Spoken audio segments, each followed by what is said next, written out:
இந்த முறை நாம் தெளிவாக இருக்கின்றோம். 400 பாராளுமன்ற உறுப்பினர்களோடு நம்முடைய பாரத பிரதமரை 3வது முறையாக தொடர்ந்து நாம் ஆட்சியில் அமர்த்தப் போகின்றோம் என்பதில் தெளிவாக இருக்கின்றோம்.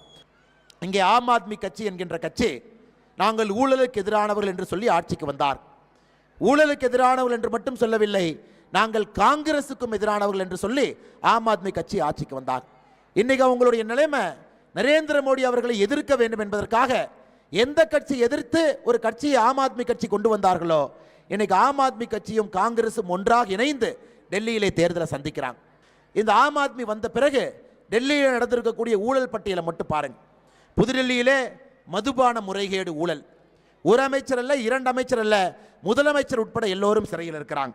அருமை சகோதரர்களே, ஒரே நிமிடம் உங்களுடைய இருக்கையிலிருந்து நீங்கள் எழுந்து நிற்க வேண்டும் என்று அன்போடு கேட்டுக்கொள்கின்றேன். எழுந்து நின்று உறக்கமாக சொல்லுவோம், உறக்கமாக சொல்லுவோம், பாரத் மாதா கி, பாரத் மாதா கி, பாரத் மாதா கி.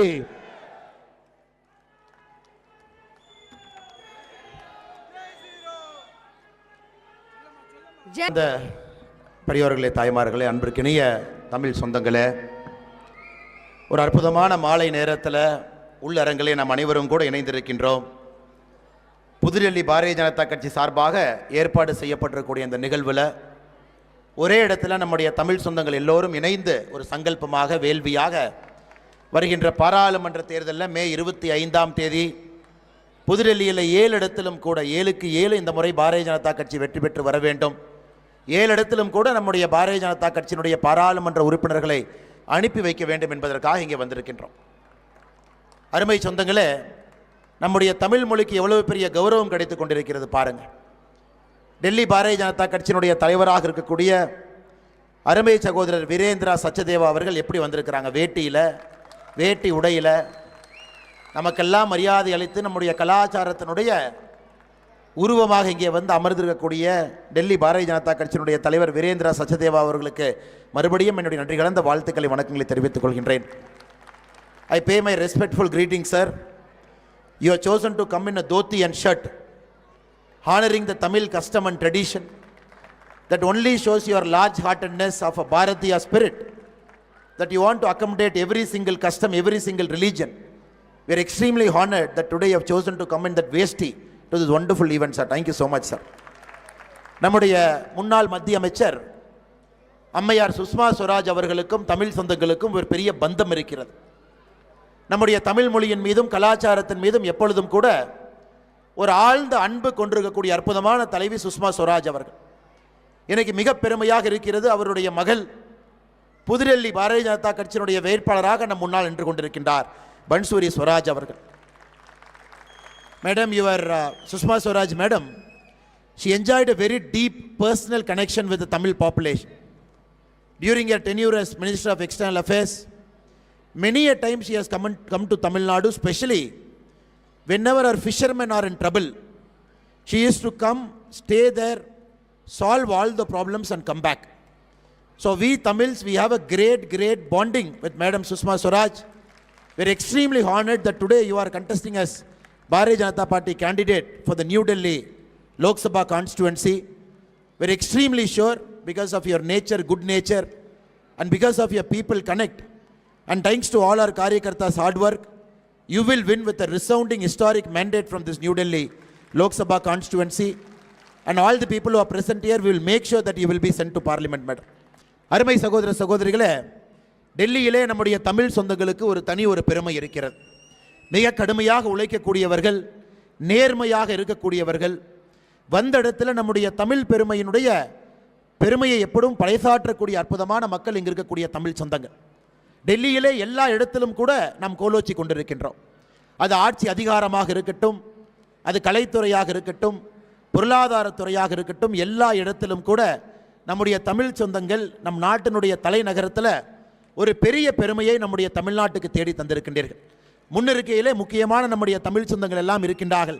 மேடைக்கு வந்து அவர்களுக்கெல்லாம் கௌரவம் செய்திருக்கின்றோம். அதே போல் இங்கே இருக்கக்கூடிய தமிழ் சொந்தங்கள் இங்கே ஆண்டு காலமாக உங்களுடைய தந்தை தாய் சில இடத்துல வந்திருக்கிறாங்க, சில இடத்துல நீங்கள் வந்திருக்கிறீங்க. இங்கே வந்தும் கூட உங்களுடைய உழைப்பால் உயர்ந்த அற்புதமான உத்தமர்கள் இன்றைக்கி டெல்லியில் இருக்கிறீங்க. நம்முடைய தமிழ்நாட்டினுடைய பாரதிய ஜனதா கட்சியினுடைய தலைவர்கள் எல்லோரும், மத்திய அமைச்சர் அண்ணன் முருகன் அவர் உட்பட எல்லா தலைவர்களும் தெலங்கானாவில் எலெக்ஷன் வேலையில் இருக்கிறாங்க. 13ஆம் தேதிக்கு பிறகு எல்லோரும் டெல்லியிலே வந்து உங்களை சந்திக்க இருக்கின்றார்கள். உங்களிடம் நான் வைக்கக்கூடிய அன்பான வேண்டுகோள், அருமை சொந்தங்களே, இந்த முறை நாம் பாரத பிரதமர் நரேந்திர மோடி அவர்களோடு இருக்க வேண்டும். அவருடைய கரம் பதித்து நாம் நிற்க வேண்டும். புதுடெல்லியில் இருக்கக்கூடிய 7 பாராளுமன்ற தொகுதியிலும் கூட நம்முடைய பாரதிய ஜனதா கட்சியினுடைய உறுப்பினர்களை வெற்றி பெற செய்ய வேண்டும் என்று பணிவன்போடு கேட்டுக்கொள்வதற்காக நாம் எல்லாம் இங்கு வந்திருக்கின்றோம். அருமை சொந்தங்களே, எதற்காக நாம் மோடியோடு இருக்க வேண்டும்? ஒரு நிமிடம் நீங்களே யோசிச்சு பாருங்க. நம்முடைய தமிழகத்தில் நாம் சொல்லுவோம், வள்ளுவனை தன்னை உலகனுக்கே தந்து வான்புகழ் கொண்ட தமிழ்நாடு என்று சொல்லுவோம். வள்ளுவனை உலகுக்கு சமர்ப்பித்த நம்முடைய தமிழகம் இன்னைக்கு திருவள்ளுவரை உலகம் முழுவதும் ஒரு மனிதன் எடுத்துச் சென்றிருக்கின்றார் என்றால் அது பாரத பிரதமர் நரேந்திர மோடி அவர்கள். 2024 நம்முடைய தேர்தல் அறிக்கையை நீங்கள் ஒரு நிமிடம் பாருங்கள். தேர்தல் அறிக்கையில் பிரதமர் அவர்கள் சொல்லியிருக்கின்றார்கள், உலகம் முழுவதுமே திருவள்ளுவர் கலாச்சார மையத்தை அமைப்போம் என்று சொல்லியிருக்கின்றார்கள். உலகம் முழுவதும் திருவள்ளுவர் கலாச்சார மையத்தை உலகம் முழுவதும் அமைப்பேன் என்று சொல்லியிருக்கின்றார். கடந்த 10 ஆண்டுகளாக இதுவரை இல்லாத அளவுக்கு நம்முடைய தமிழ் மொழிக்கும் கலாச்சாரத்திற்கும் இந்தியாவில் இருக்கக்கூடிய பிரதமர் நரேந்திர மோடி அவர்கள் மிகப்பெரிய அங்கீகாரத்தை கொடுத்திருக்கின்றார்கள். போன ஆண்டு காசி தமிழ் சங்கம் நடத்தப்பட்டது. தமிழ்நாட்டிலிருந்து நம்முடைய உறவினர்கள் எல்லாம் காசிக்கு சென்று காசிக்கும் தமிழ்நாட்டுக்கும் இருக்கக்கூடிய பிணைப்பை பார்த்தார். 2வது ஆண்டாக தொடர்ந்து காசி தமிழ் சங்கம் நடத்தப்பட்டிருக்கிறது. சௌராஷ்டிரா தமிழ் சங்கம் நடக்கப்பட்டிருக்கிறது. நம்முடைய சோழர் ஆட்சியினுடைய பாரம்பரிய சின்னமாக இருக்கக்கூடிய செங்கோலை பாராளுமன்றத்தினுடைய மைய கட்டிடத்தில் பாரத பிரதமர் நரேந்திர மோடி அவர்கள் சென்று அங்கே வைத்திருக்கின்றார்கள். இதெல்லாம் யோசிச்சு பாருங்க. நம்முடைய மொழிக்கு நம்முடைய கலாச்சாரத்திற்கு சுதந்திரத்திற்கு பிறகு யாராவது ஒரு தலைவர், ஏதாவது ஒரு பிரதம மந்திரி இப்படிப்பட்ட மரியாதையை நம்முடைய சமுதாயத்திற்கு கொடுத்துருக்காங்களான்னு ஒரு நிமிஷம் நீங்கள் யோசிச்சு பாருங்க. அதுவும் புதுடெல்லியில் இங்கே இருக்கக்கூடிய தமிழர்களாக இருக்கட்டும், நம்முடைய தமிழ் மொழியாக இருக்கட்டும், கலாச்சாரமாக இருக்கட்டும், நம்முடைய பாரத பிரதமர் நரேந்திர மோடி அவர்கள் எப்போதும் இல்லாத அளவுக்கு சிறப்பு செய்திருக்கின்றார். இன்னைக்கு ஒரு படி மேலே போயிருக்கார். உலகம் முழுவதுமே திருவள்ளுவர் கலாச்சார மையத்தை நாம் அமைப்போம் என்று சொல்லியிருக்கின்றார். திருவள்ளுவருடைய சிலையை இப்போதான் பாரிஸ் பக்கத்தில் நிறுவனாங்க. அது மட்டும் இல்லை, திருக்குறளை 100 மொழியிலே மொழிபெயர்ப்போம் என்று சம்மதம் எடுத்து நம்முடைய பிரதமர் அவர்கள் இதுவரை 10 அயல்நாட்டு மொழியிலே மொழிபெயர்த்து வெளியிட்டிருக்கின்றார்கள். 10 அயல்நாட்டு மொழியில். சமீபத்தில் பாப்பா நியூகினியா நாட்டுக்கு சென்ற பொழுது அந்த நாட்டினுடைய மொழியாக இருக்கக்கூடிய டோக்பிசின் என்கின்ற மொழியில் நம்முடைய திருக்குறளை அந்த ஊர் பாப்பா நியூகினியாவில் வெளியிட்டு வந்திருக்கின்றார்கள். அது மட்டும் இல்லை, காசி தமிழ் சங்கம் மேடையில் நம்முடைய திருக்குறளை 13 இந்திய மொழியில் வெளியிட்டிருக்கிறாங்க. பார்வையில்லாத நம்முடைய சகோதர சகோதரிகள் அவர்களும் திருக்குறளை படிக்க வேண்டும் என்பதற்காக பிரெயில் மொழியினை நம்முடைய பிரதமர் அவர்கள் வெளியிட்டிருக்கின்றார்கள். அருமை சகோதர சகோதரிகளே, இதெல்லாம் நம்முடைய மண்ணிற்கும் நம்முடைய கலாச்சாரத்திற்கும் நம்முடைய மொழிக்கும் நம்முடைய பாரத பிரதமர் நரேந்திர மோடி அவர்கள் கொடுத்திருக்கக்கூடிய மரியாதை. இங்க இருக்கக்கூடிய எல்லா சொந்தங்கள் உங்களுக்கு தெரியும், இந்த முறை நடக்கப் போகின்ற தேர்தல் மிக முக்கியமான தேர்தல். 2014 283 பாராளுமன்ற உறுப்பினர்களோடு பிரதமர் அவரை ஆட்சியில் அமர்த்தினோம். 2019 303 பாராளுமன்ற உறுப்பினர்களோடு ஆட்சி அமர்த்தினோம். இந்த முறை நாம் தெளிவாக இருக்கின்றோம், 400 பாராளுமன்ற உறுப்பினர்களோடு நம்முடைய பாரத பிரதமரை 3வது முறையாக தொடர்ந்து நாம் ஆட்சியில் அமர்த்தப் போகின்றோம் என்பதில் தெளிவாக இருக்கின்றோம். காரணம் அவருடைய செயல்பாடு. 10 ஆண்டு காலமாக பிரதமருடைய கடுமையான உழைப்பு. யாருக்கு வீடு இல்லையோ பிரதமர் அவர்கள் ஆட்சிக்கு வந்த பிறகு வீடு தேடி கான்கிரீட் வீடு வந்திருக்கிறது. நம்முடைய தேசத்தில் மட்டுமே 4 கோடி வீடு பிரதமர் அவருடைய பெயரில் ஆவாஸ் யோஜனா மூலமாக கட்டி கொடுக்கப்பட்டிருக்கிறது. அதெல்லாம் யோசிச்சு பாருங்க. 11 கோடி கழிப்பறை நம்முடைய பிரதமர் அவருடைய 10 ஆண்டு காலத்தில் கட்டி கொடுக்கப்பட்டிருக்கிறது. நல்லா யோசிச்சு பாருங்க. எந்த வீட்டில் இதுவரை ஒரு எல்பிஜி சிலிண்டர் இல்லையோ அந்த இல்லத்திற்கும் கூட முதலாக இந்த 10 ஆண்டுகளில் பிரதமர் அவர்கள் ஒரு சாதாரணமாக இருக்கக்கூடிய எல்பிஜியை கொண்டு வந்து சேர்த்திருக்கிறாங்க. 10 ஆண்டுகளாக நம்முடைய ஆட்சியை பொறுத்தவரை ஏழை மக்களை மையப்படுத்தி நம்முடைய ஆட்சி நடந்து கொண்டிருக்கிறது. அதனால தான் அருமை சகோதர சகோதரிகளே, டெல்லியில் இருக்கக்கூடிய எல்லா தமிழ் சொந்தங்களே, டெல்லியிலே எல்லா தொகுதியிலும் கூட இது இந்திய நாட்டினுடைய தலைநகரம். தலைநகரம் என்பது இந்த நாடு எப்படி இருக்கும் என்பதை பிரதிபலிக்கும். அதனால்தான் டெல்லியை பொறுத்தவரை எல்லா மொழியும் பேசக்கூடிய மக்கள் இங்கே இருக்கின்றோம். அதனால தான் இன்றைக்கி தமிழ் சொந்தங்களுக்காக ஒரு விழாவை இங்கே டெல்லி பாரதிய ஜனதா கட்சியினுடைய மாநில தலைவர் வீரேந்திரா சச்தேவா அவர்கள் இங்கே நடத்தி கொண்டிருக்கின்றார்கள். உங்களிடம் மறுபடியும் நான் ஒரு வேண்டுகோளாக வைக்கின்றேன். 7 தொகுதியில் இருக்கக்கூடிய பாரதிய ஜனதா கட்சியினுடைய எல்லா வேட்பாளர்களையும் கூட இந்த முறை தாமரை சின்னத்தில் வாக்களித்து மிகப்பெரிய வாக்கு வித்தியாசத்தில் இங்கு இருக்கக்கூடிய தமிழ் சொந்தங்கள் நாம் அனைவரும் இணைந்து அவர்களை வெற்றி பெற செய்ய வேண்டும் என்று பணிவன்போடு கேட்டுக்கொள்கின்றனர்.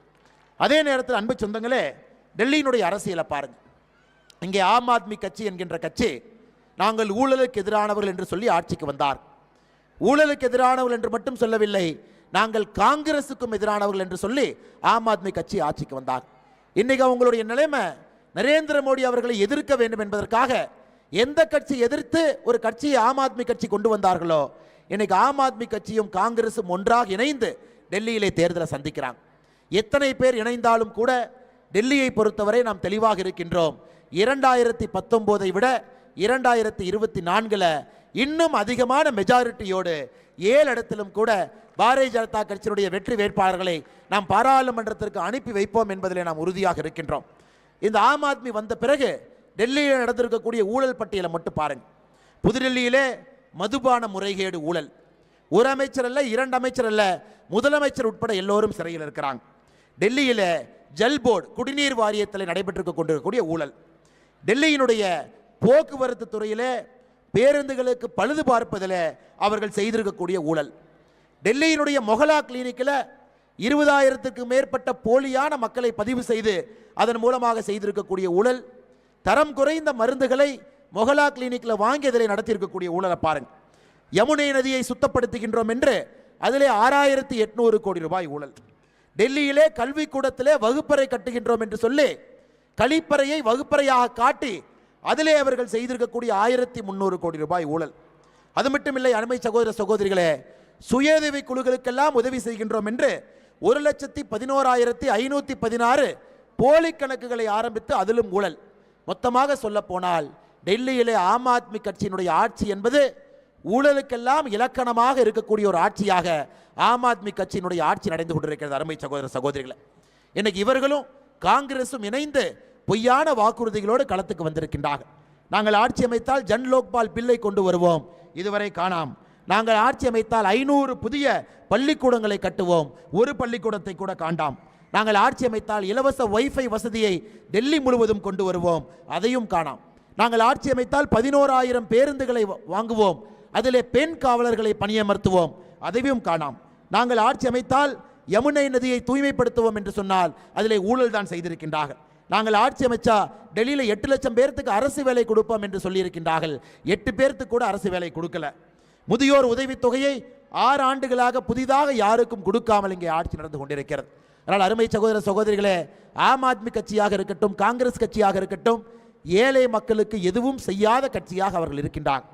இன்னைக்கு 2 கட்சிகளும் கூட ஊழல் மிகுந்த கட்சிகளாக ஒன்றாக இணைந்து பாரதிய ஜனதா கட்சி எதிர்ப்பதற்காக வந்திருக்கின்றார்கள். அதனால் உங்களிடம் மறுபடியும் அன்பான வேண்டுகோளை வைக்கின்றோம்.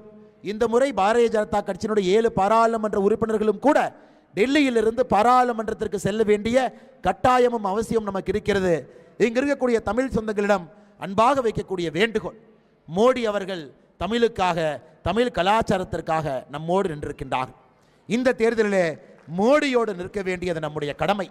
2024 மே 25ஆம் தேதி புதுடெல்லியிலே நாம் வாக்களிக்க செல்லும் பொழுது மோடி அவர்களுக்கு நம்முடைய வாக்கு நன்றி சொல்லக்கூடிய வாக்காக இருக்கட்டும்.